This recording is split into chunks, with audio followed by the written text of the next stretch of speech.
Hello dear friends, आपके इस YouTube channel Vishwa Guru India the source of pure knowledge and cultural renaissance में आपका स्वागत है। Welcome dear friends. यदि आप भी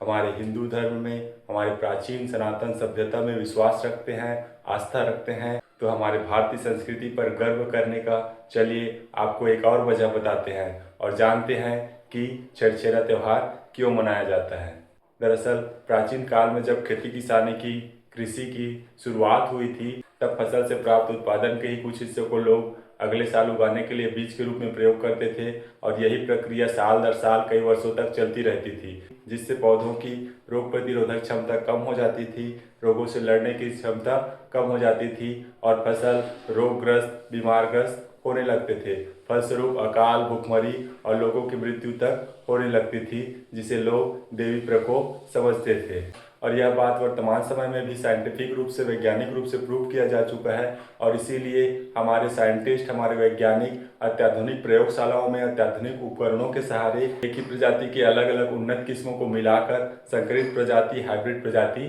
बनाते हैं। परंतु यह तकनीक, यह आनुवंशिक इंजीनियरिंग प्राचीन काल में कर पाना संभव नहीं था। अतः हमारे प्राचीन विद्वानों ने, हमारे प्राचीन महागुरुओं ने इसे प्राकृतिक रूप से करने का उपाय ढूंढ निकाला और लोगों को सलाह दिया कि वे एक ही प्रजाति के अलग अलग जगहों से प्राप्त अलग अलग किस्मों को एक साथ मिलाकर उगाएं, जिससे अलग अलग आनुवंशिक विविधता वाले पौधे जब पास पास उगेंगे, एक दूसरे के निकट उगेंगे, तो हवा के माध्यम से, हिलने डुलने आदि के माध्यम से उनमें क्रॉस पॉलिनेशन या पर परागण भी होगा और इस प्रकार से उनके आनुवंशिक गुणों का मिश्रण हो जाएगा और इस प्रकार फलस्वरूप पौधों की हाइब्रिड विगर या ओज क्षमता बनी रहेगी।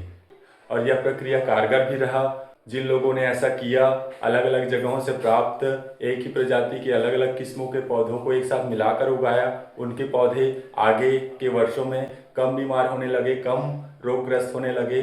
और इस प्रकार यह प्रक्रिया लोगों के बीच लोकप्रिय होने लगा, अपनाया जाने लगा। लोग फसल की कटाई बिजाई के जस्ट पश्चात उसे भंडारित करने से पहले आपस में बीजों को साझा करने लगे और यही छेरछेरा त्यौहार के रूप में बड़े ही धूमधाम से, बड़े उत्साह के साथ मनाया जाने लगा। और इसे ज़्यादा से ज़्यादा प्रचारित प्रसारित करने के लिए, ज़्यादा से ज़्यादा लोगों को इससे लाभान्वित करने के लिए और इसे भविष्य के लिए संरक्षित करने के लिए इसे एक बहुत ही लोकप्रिय कहानी के रूप में कोडित किया गया और कहा गया कि संकरित प्रजाति अर्थात संकर को देवी प्रकोप समझे जाने वाले विभिन्न रोग, विभिन्न बीमारी अर्थात माता काली पार नहीं कर पाती हैं और इस छेरछेरा त्यौहार के दिन जो कोई भी अन्न का, धान का भिक्षा लेते हैं, उन्हें वे माफ कर देती हैं, उन्हें वे नहीं मारती हैं। वास्तव में इसका अर्थ यह था कि जब आप बीजों को आपस में मिश्रित करके उगाते हैं तो उन पौधों के उगने से जो बीज तैयार होते हैं वे अगले साल हाइब्रिड विगर वाले होते हैं, संकरित ओज क्षमता वाले होते हैं, जिससे वे कम बीमार पड़ते हैं, कम रोगग्रस्त होते हैं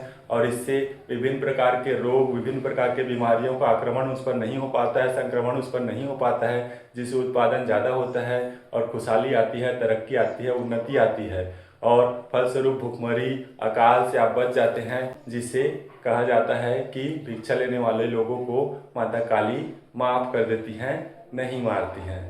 और कालांतर में आज वर्तमान समय में हम इसके वास्तविक मूल्य को, इसके वास्तविक महत्व से अनजान हैं और फलस्वरूप हम इसे अन्न के दान पुण्य के त्यौहार के रूप में, आपसी भाईचारा, आपसी सौहार्द के त्यौहार के रूप में मनाते हैं और पर्याप्त जानकारी के अभाव में बीजों को मिश्रित करने की प्रक्रिया को भिक्षा मांगने के परंपरा के रूप में निभाते हैं।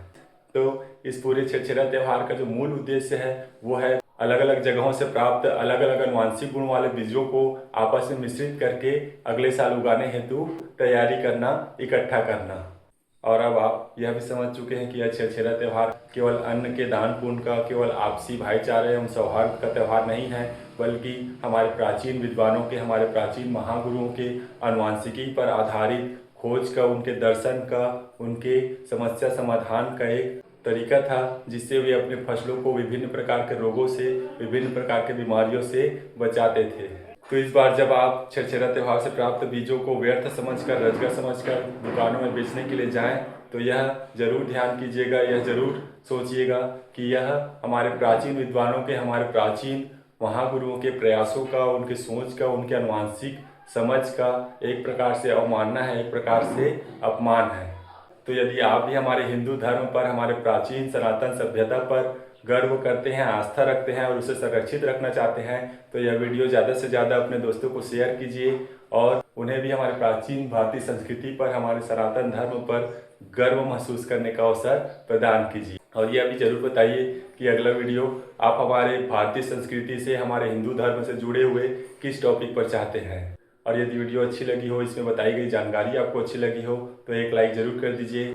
और ऐसे ही भारतीय संस्कृति एवं सभ्यता से, सनातन धर्म से जुड़े हुए और वैज्ञानिक फैक्ट्स, मूल्य और महत्व जानना चाहते हैं तो चैनल को सब्सक्राइब अवश्य कर लीजिएगा। धन्यवाद।